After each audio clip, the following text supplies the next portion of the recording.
Olá, sejam muito bem-vindos a mais uma aula de órgãos de máquinas 1. Bom, nesta aula 2 nós vamos dar continuidade ao estudo das ligações mecânicas. Nas aulas passadas nós introduzimos o conceito de ligações, vimos alguns tipos de ligações e falamos concretamente já de um tipo de ligação, que é basicamente a ligação soldada. Nessa aula 2 nós vamos dar continuidade, né? E vamos falar concretamente das ligações rebitadas, né? Que fazem parte do primeiro grupo das ligações, que são as ligações inamovíveis, né? Ok? Embora alguns consideram este tipo de ligações também como sendo ligações desmontáveis. Então, nós vamos falar aqui de algumas informações gerais deste tipo de ligações, vantagens e desvantagens, classificação, tipo de rebites, estruturas de ligações, linhas de carga, tipos de distribuição e cálculo das ligações rebitadas, transmissão da carga e sua distribuição. Vamos falar um bocadinho das cargas variáveis, muito superficialmente. Falar do cisalhamento de um grupo de rebites sujeito a cargas excêntricas, tensões admissíveis em ligações rebitadas e, por fim, vamos ver alguns problemas sobre o grupo de rebites. Bom, os problemas nós deixamos para aulas práticas em particular. Informações gerais. As ligações rebitadas fazem parte, segundo algumas literaturas, podemos encontrar que fazem parte do grupo das ligações inamovíveis ou ligações não desmontáveis. Do outro lado, nós podemos encontrar que fazem parte do grupo das ligações desmontáveis. Este tipo de ligações, ou a ligação das peças, não é um tanto que direta, né? A ligação é conseguida por meio da utilização de um terceiro elemento, o qual é designado pelo nome de rebite, né? O rebite tipicamente tem uma haste que é introduzido no furo das peças, né? Um furo que deve ser previamente feito, previamente maquinado sobre as peças, né? Seguido posteriormente da deformação ou seguido da deformação que deve ser tipicamente plástica da outra extremidade da haste. Bom, o rebite, na sua constituição, a sede da fábrica, é composto por uma haste e uma cabeça que nós designamos de primeira cabeça, né? Ou cabeça original, né? Então, a haste é introduzida, né?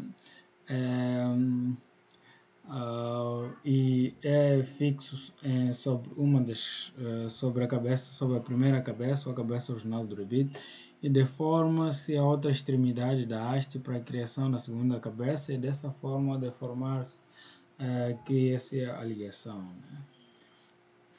Ou a ligação é condicionada pela deformação da haste de rebite para a criação da segunda cabeça.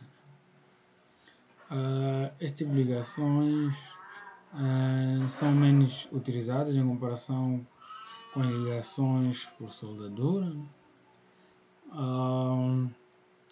muito pelo fato do desenvolvimento de muitas novas técnicas para ligações de peças, mas este tipo de ligações poderão ser encontradas ainda em muitos tipos de máquinas, né? Algumas dessas máquinas estamos a falar de caldeiras, barcos, edifícios, elementos estruturais em gerais. Como se forem a ver em estruturas metálicas, é muito comum vermos algumas ligações por rebites, né? Nós podemos encontrar muito na aviação, né? Na chaparia da aviação e por aí fora, assim como para o fabrico de mobiliário e muitas outras aplicações, né? Esse grupo faz parte das ligações não desmontáveis, conforme já havia dito, mas também pode ser considerada como sendo ligação desmontável, uma vez que é possível destruir a ligação apenas é possível desmontar as duas peças de ligação através da destruição apenas do elemento da ligação, nesse caso seria o rebite. O processo da fixação do rebite com a formação da segunda cabeça chama-se simplesmente rebitagem ou cravação. Geralmente a cravação do rebite faz-se por aquela maquinagem inicial das peças, né? A maquinagem para abertura dos furos que devem ser logicamente coincidentes das peças a ligar, né? Introdução da haste a ligar e por fim golpeamento, né?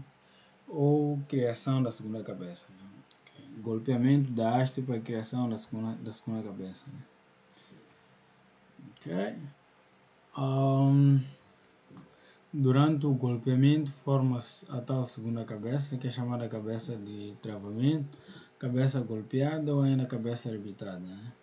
A cabeça originalmente existente no rebite designa-se cabeça original, conforme já havia adiantado, né? Cabeça primitiva, cabeça de assentamento ou primeira cabeça ainda.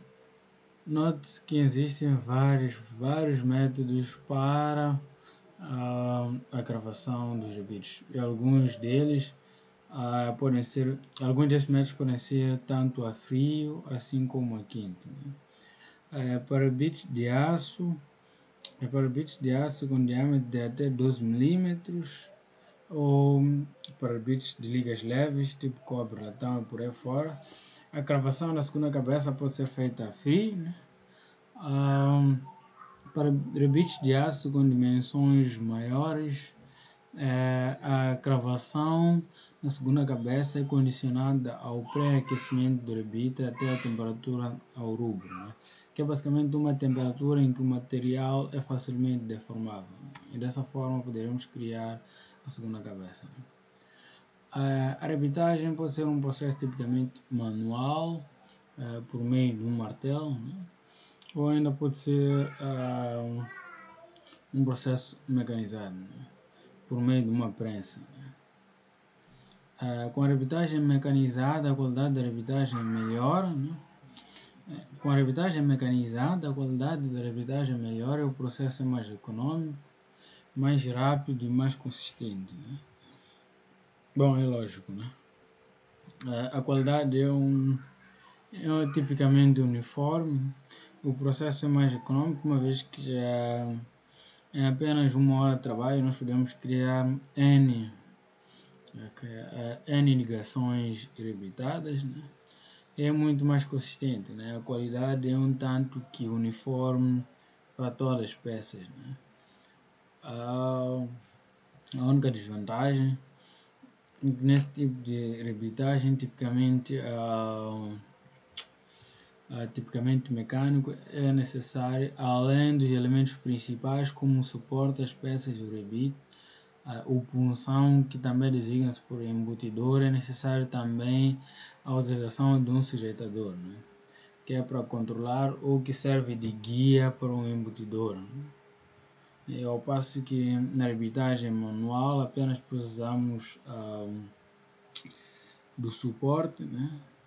Precisamos do rebite, das peças a ligar e do punção em geral. E dessa forma conseguimos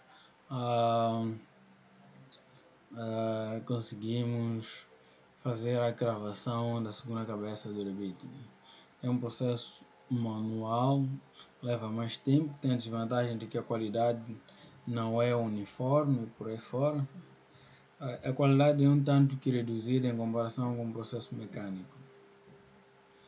A rebitagem a quente é acompanhada pelo processo de contração térmica devido ao arrefecimento do rebite, uma vez que o rebite deve ser aquecido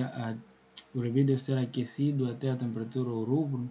Então, como resultado do arrefecimento haverá a contração térmica. De um lado é muito bom, né, porque fortalece a união, reduz as dimensões e aumenta o aperto, que em alguns casos poderá atingir do ponto de vista de deformação do material, em algum momento nós podemos atingir até o limite de escoamento do material em alguns pontos do Revit. Ok?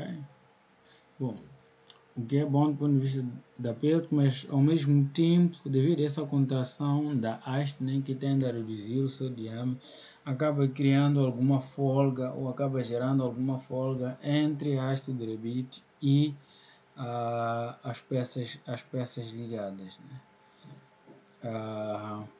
O que dessa forma poderá causar a flexão do Revit, né, uma vez que é uma pequena folga interior, né, devido à carga poderemos estar perante uma situação de flexão do Revit, e não só, nesses casos concretos é necessário frisar que a transmissão da carga inicialmente é feita apenas pelas forças de atrito que são geradas, né,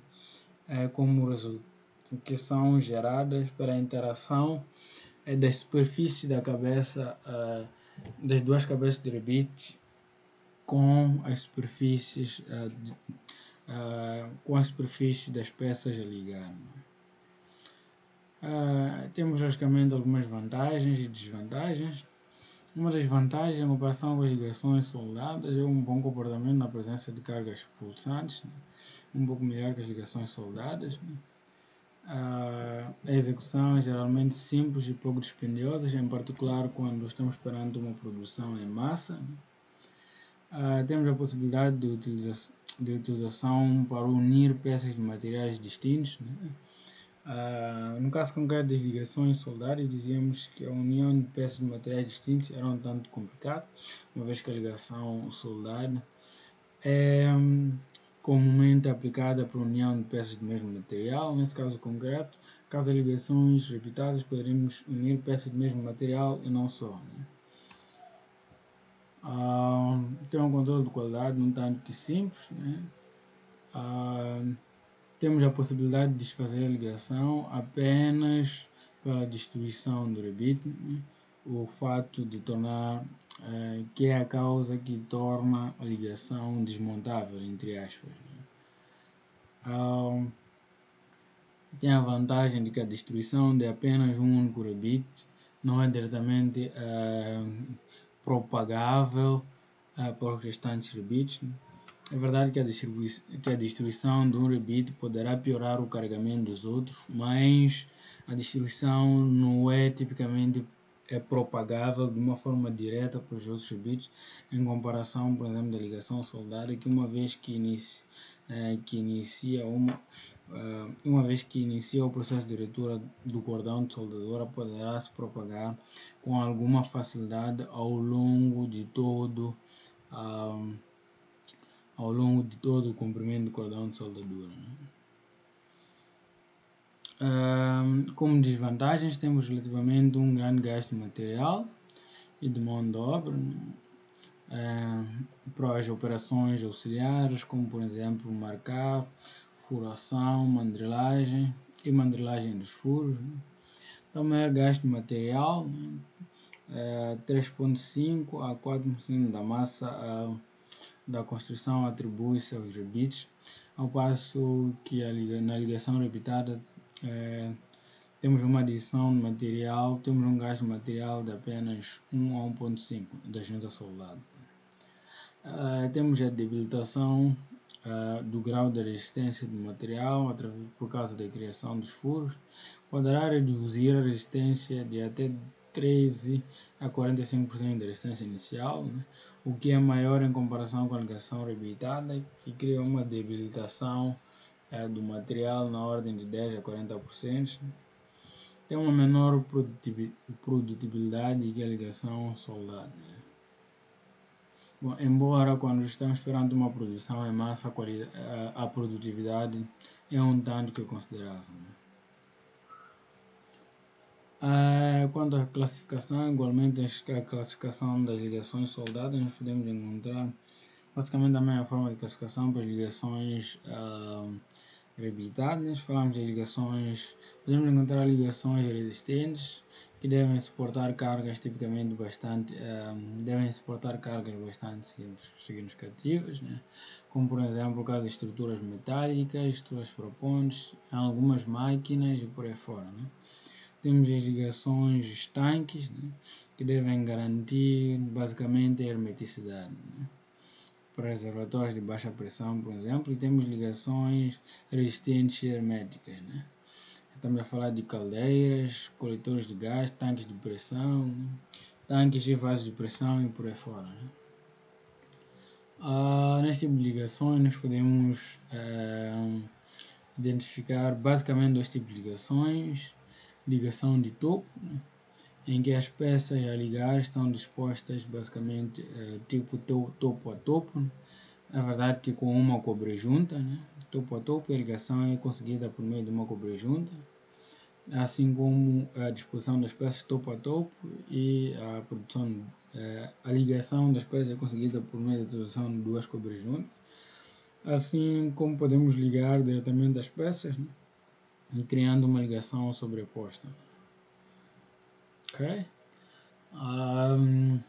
Segundo o número de filas, podemos encontrar ligações monofilares, né? Em que os rebites estão dispostos em apenas uma única fila, né? E podemos encontrar ligações rebitadas multifilares, né? Temos os rebites distribuídos em mais do que uma única fila, né? E dentro das multifilares ainda podemos encontrar em filas, disposição dos rebites em filas, é mais do que uma única fila, assim como podemos encontrar disposição alternada, né? Que de um lado é muito bom, pois reduz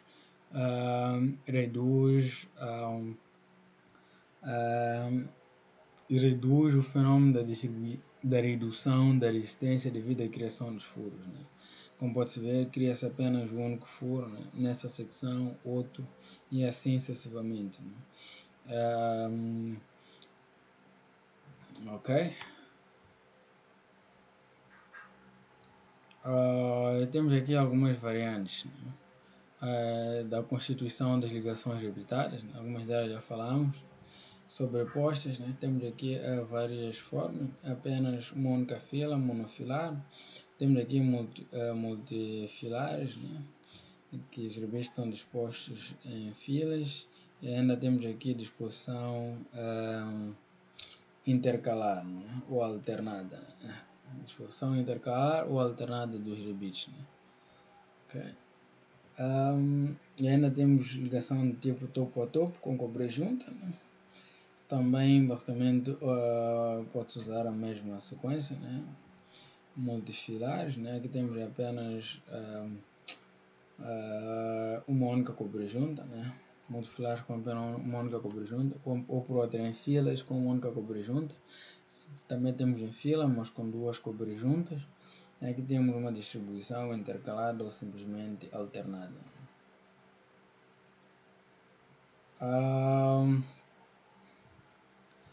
Quanto ao tipo de rebites, né? Nós podemos classificar os rebites de diversas formas, né? Podemos encontrar rebites tipicamente inteiriços ou simplesmente maciços, como é o exemplo do rebite A, B, C e por aí fora, né? A, B e C, né? Temos rebites ocos, né? como um exemplo D, que é D e E, né? E temos rebites semi-ocos, né? Como o exemplo F, né? Quanto ao tipo de cabeças de rebites, nós podemos classificá-los em cabeça redonda, né? Cabeça redonda contraponçoada, né? Plana, né? Contraponçoada plana, cabeça redonda contraponçoada plana, que é esta aqui, né? Temos rebites ocos, né? Temos aqui um exemplo do rebite oco, assim como este também, né? Rebites ocos, a única diferença é que este é um rebite tubular oco e este aqui é simplesmente rebite oco. Mas dois são basicamente rebites ocos. Temos rebite de cabeça abaulada. Okay. Este exemplo, rebite de cabeça abaulada. E ainda temos rebites explosivos, conforme está aqui ilustrado. Rebites simplesmente explosivos.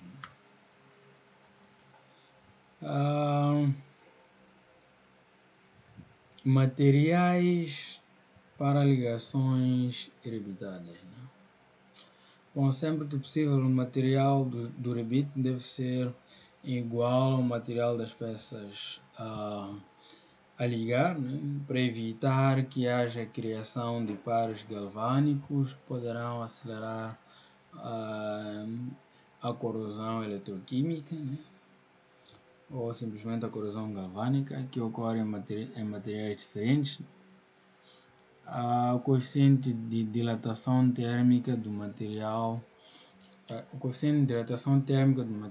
influi na resistência da ligação, muito em particular quando a ligação é feita a quente e estará sujeita a cargas dinâmicas.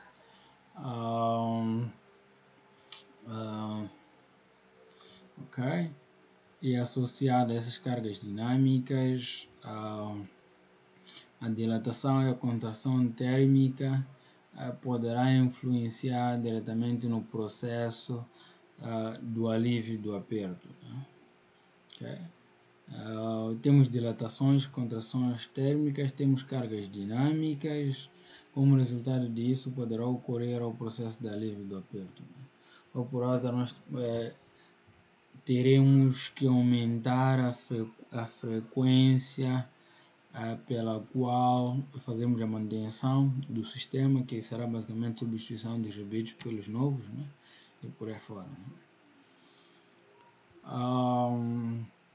E é por isso que também, sempre que possível, o material do rebite deve ser igual ao das peças de unir.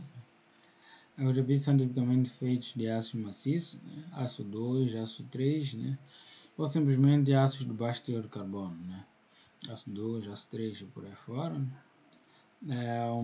No caso de algumas aplicações concretas, é comum encontrar materiais rebites feitos de materiais especiais como duralumínios e por aí fora, assim como podemos encontrar rebites feitos de outros materiais de ligas leves, como por exemplo rebites de alumínio, cobre, latão, ligas de alumínio, cobre, latão e muitas outras ligas. Em geral, os materiais, os rebites mais empregues para suportar para as ligações resistentes, preciso dizer assim, são os rebites de aço de cabeça semisférica ou simplesmente cabeça redonda. Temos aqui alguns parâmetros do rebite, como sendo o raio da cabeça do rebite. Temos aqui o diâmetro, assim como a altura da cabeça do rebite. A altura aqui é indicada pela letra K, como pode ver. O diâmetro D menor representa o diâmetro da haste do rebite.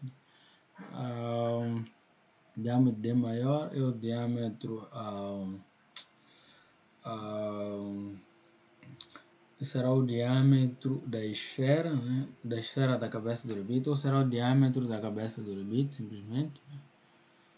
E D é o diâmetro da haste, D1 vai representar o diâmetro interior, representar o diâmetro das peças a ligar.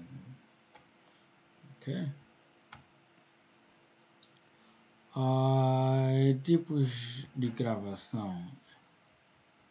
Podemos encontrar diversas formas de fazer a cravação do rebite sobre as peças a ligar.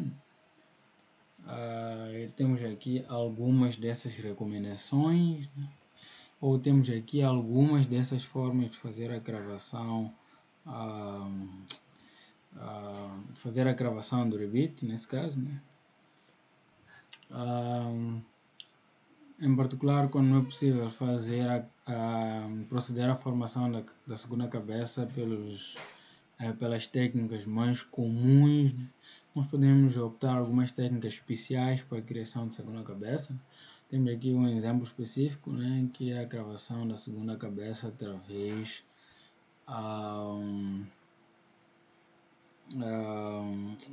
da introdução do material explosivo, né? Então, dessa forma, a haste do rebite é introduzido no foro previamente criado das peças a ligar, né? A sua cabeça original, né? Ou haste do rebite é introduzida de tal forma que se posicione corretamente a cabeça original do rebite. As peças devem ser exercido um esforço inicial de aperto sobre as peças, né? Depois aquece-se, depois deve-se proceder ao aquecimento do interior do rebite e como consequência desse aquecimento haverá uma detonação que vai criar uma expansão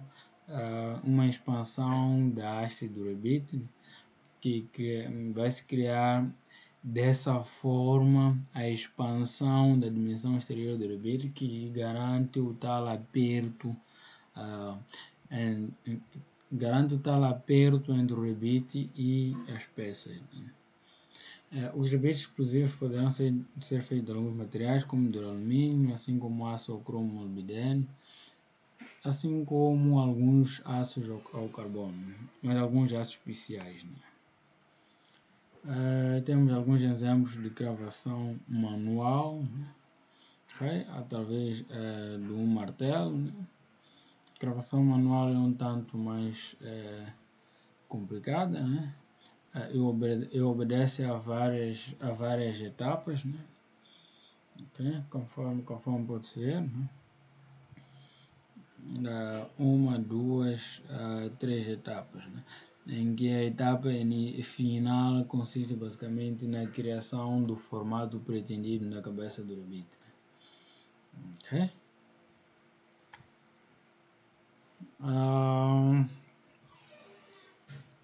A gravação, ainda podemos ter o caso de rebites de vareta interior, que são tipicamente rebites ocos, né? Este tipo de rebites, né? Bom, nós vemos basicamente dois tipos de rebites ocos, né? Ok, alguns ainda vamos falar, outros vamos falar dele mais para frente, né? Vemos dois tipos, um era simplesmente rebite oco, conforme pode-se ver, aqui assim, o outro era oco tubular, né? Ok, que os dois fazem parte dos rebites de vareta interior, né? Que são tipicamente rebites ocos, né? Em que tem no seu interior uma vareta, né? E essa vareta tem em que uma das extremidades da vareta, né, tem uma dimensão um tanto que avolumada, né? Então o processo de gravação do rebite, né, consiste em apertar as duas peças.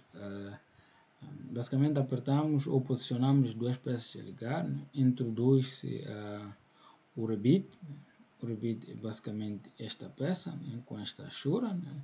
E o rebite no seu interior contém uma haste, né? Então o processo de gravação consiste em apenas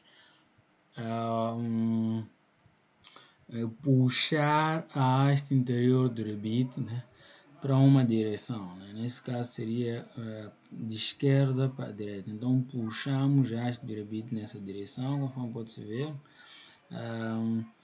E logicamente temos que ter um sujeitador, né? Em que mantemos inalterada a posição da cabeça original do rebite, né? Então dessa forma puxamos a vareta interior do rebite, né?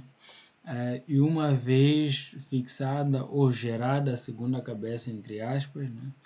Uma vez gerada a segunda cabeça entre aspas, vamos verificar que mesmo continuando com a força ou continuando com a força de gravação, né? A força em que estaremos a puxar a vareta interior do rebite, haverá uma ruptura do rebite, então dessa forma termina-se o processo de cravação. Haverá uma ruptura da haste do rebite, né? Que é uma ruptura tipicamente automática, não é programada. A um determinado instante, uma vez criada a segunda cabeça do rebite, né? Em que a haste do rebite já não tem nenhum espaço por percorrer, como pode-se ver na figura inicial. Esta mesma haste rompe-se automaticamente. Okay? E nessa zona poderão haver alguns concentradores de tensões. Ok? Então o processo é um processo um tanto que simples. Né? É um processo um tanto que simples. Né? Conforme pode-se ver, né? As zonas de ruptura. Né? As zonas de ruptura da segunda cabeça do rebite. Né? Então criamos dessa forma a ligação. Né? Criamos dessa forma a ligação. Criamos dessa forma a ligação rebitada. Né?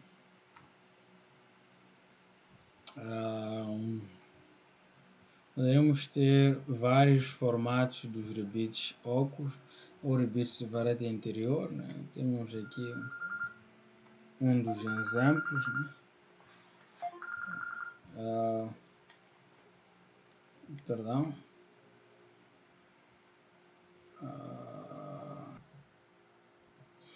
Ok.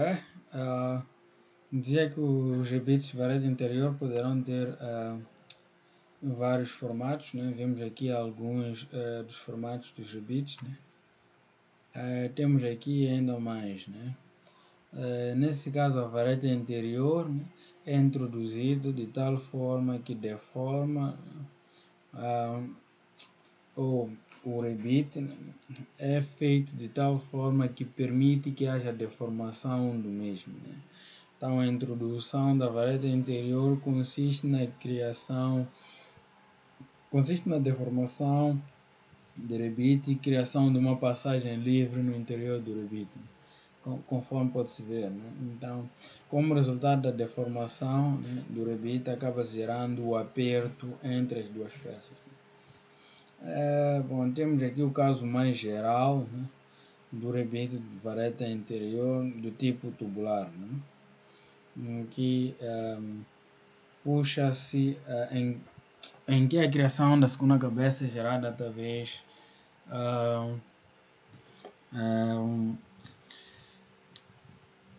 a criação da segunda cabeça é gerada como resultado do processo em que se puxa a vareta interior do rebite, né? E como a extremidade dessa vareta tem uma dimensão tanto volumada, como resultado dessa criação, como resultado desse processo de puxagem, né? Então vai se deformando a outra extremidade da cabeça até o momento em que haverá a ruptura da haste. Né? É o momento em que a ruptura da haste, né, terá-se conseguido a criação da segunda cabeça do rebite. Os rebites ocos poderão ter em alguns casos rebordos recurvados, né? Sendo usados para unir peças de materiais finos, né? Como nestes casos, temos rebordos recurvados quando queremos unir peças ou materiais de espessuras bastante finas. Né? Algumas dessas peças estamos a falar de couro, né? Materiais de baixa resistência, telas, tecido, etc. Né? As paredes poderão variar de 0,25 até 1,5 mm. Né? Os rebites ocos poderão ser de aço, cobre, alumínio, entre outros. Né? Ok. Então a nossa aula de hoje vai terminar por aqui. Né? Bom, para não alongar excessivamente a aula, né? Então vamos parar por aqui. Né? Apenas numa descrição geral da ligação rebitada, assim como de algumas formas de gravação de alguns tipos de rebites, algumas formas de gravação de alguns tipos de rebites específicos, né? Então, na próxima aula nós vamos complementar e vamos falar concretamente do processo de cálculo das ligações rebitadas. Então, obrigado, até a próxima aula.